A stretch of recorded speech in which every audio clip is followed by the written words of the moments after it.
Hi everyone, welcome to the podcast. My name's Dr. Mark Ettensohn. I'm a licensed psychologist specializing in the treatment of narcissism and related disorders, and I'm also author of the book Unmasking Narcissism, a guide to understanding the narcissist in your life. So a number of people have been asking me to clarify the differences between vulnerable narcissism and borderline personality disorder, or BPD. Both can have similar presentations, and it can be difficult to discern the correct diagnosis. So first, let's clarify the term borderline. At least in psychodynamic methodologies, borderline has two meanings, and both are relevant to today's episode. The first meaning refers to the severity of disturbance in a person's personality. People with borderline level personalities are considered to have moderate to severe disturbances. Now remember, we aren't necessarily talking about BPD here. We're talking about a broad measure of disturbance that can apply to multiple personality styles. Borderline level personalities rely on psychological defenses that distort reality, blur interpersonal boundaries, and disrupt the continuity of internal experience. And these defenses include things like projection, projective identification, denial, acting out, idealization and devaluation, and splitting. Individuals at this level of disturbance also tend to externalize their problems, perceiving them as coming from outside the self. They often feel like everything is someone else's fault, and they experience themselves as essentially powerless over their circumstances. And this feeling of powerlessness gets channeled into rages or tantrums and attempts to control the behavior of other people.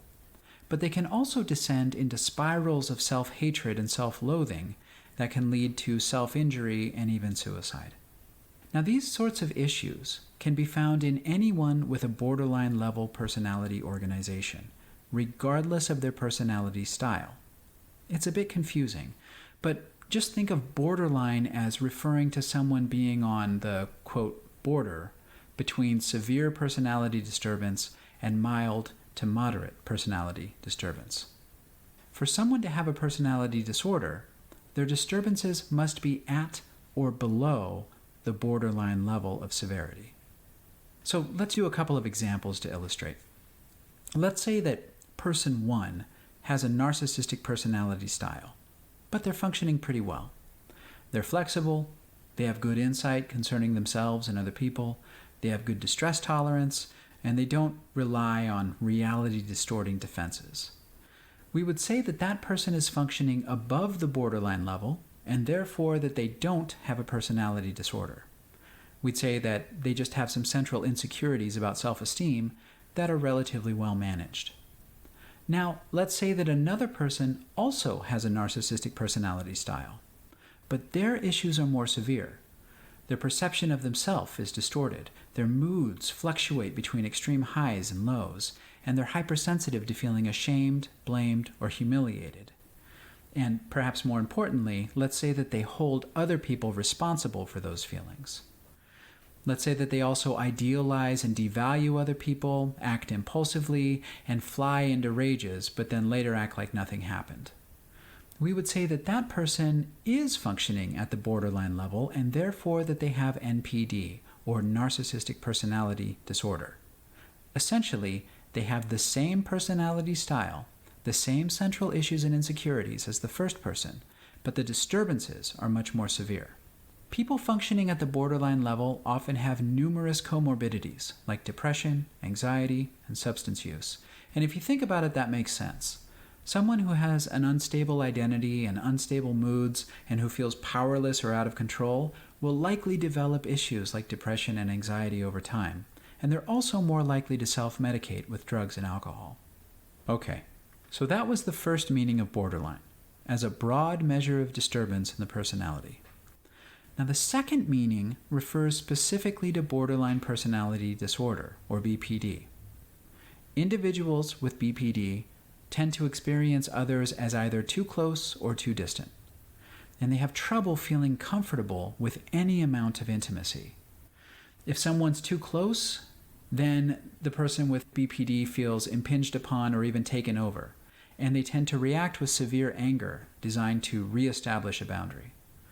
But if someone is too distant, then the person with BPD tends to feel abandoned, and they may actually lash out at themselves for not being good enough or lovable. Self-injury is common for individuals with BPD. Okay, so we've discussed the term borderline as a way of measuring the severity of disturbance in a personality, and also as a discrete personality disorder. So now let's talk about how NPD and BPD overlap.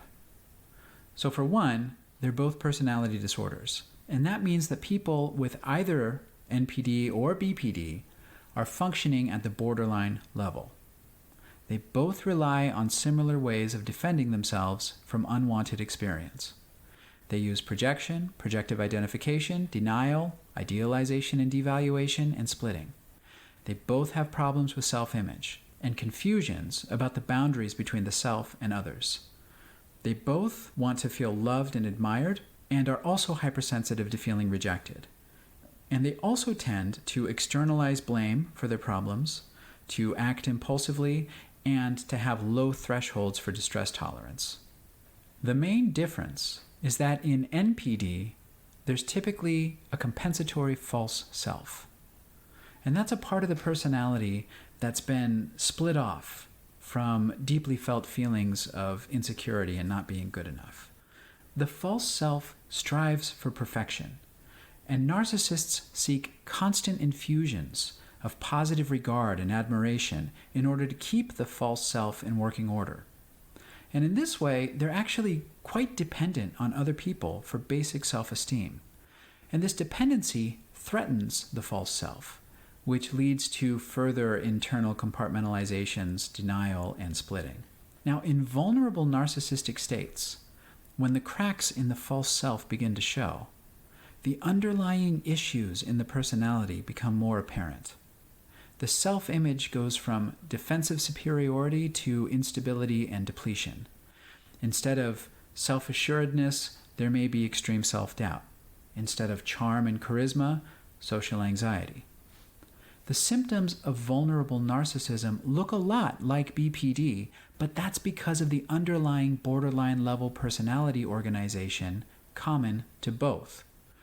Grandiose narcissism is simply a defensive facade, and when the defense collapses, the deficits and dysfunction in the personality become much more obvious. Individuals with BPD have many of those same deficits and dysfunctions. They just don't tend to have a defensive facade to cover them up. So I hope that clears up some of the differences and similarities between vulnerable NPD and BPD. In many ways, they aren't really separate disorders. The structural problems in the personality are very similar with each, and the main difference is how those dysfunctions are expressed, and also the central preoccupations or concerns that sort of define each disorder. For NPD, the main concern is about self-worth, while for BPD, the main concern is about managing closeness versus abandonment. Now, as always, keep in mind that this is just a general overview, and to get an accurate diagnosis, you need to work with a licensed mental health professional. If you do feel that these descriptions fit your experience, know that you're not alone. Both NPD and BPD are treatable issues, and there's hope for healing. So please reach out with questions or suggestions for future topics, and until next time, take good care.